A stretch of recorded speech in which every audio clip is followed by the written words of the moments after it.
एक दिन जंगल में एक प्यासा कौवा उड़ता हुआ जा रहा था। सूरज की तपिश से वह बेहाल हो गया था। अचानक उसे एक घड़ा नजर आया, मगर उसमें थोड़ा सा ही पानी था।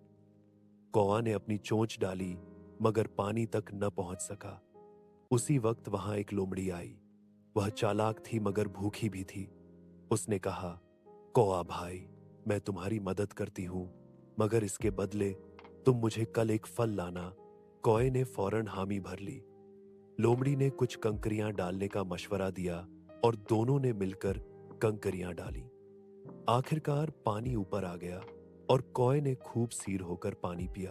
अगले दिन कौवा अपने वादे के मुताबिक एक लाल सेब ले आया और लोमड़ी को दे दिया। लोमड़ी हैरान रह गई कि कौवा वाकई वादा निभाने वाला है। उस दिन के बाद दोनों दोस्त बन गए और लोमड़ी ने सीखा कि चालाकी से ज्यादा सच्चाई और दोस्ती कीमती है।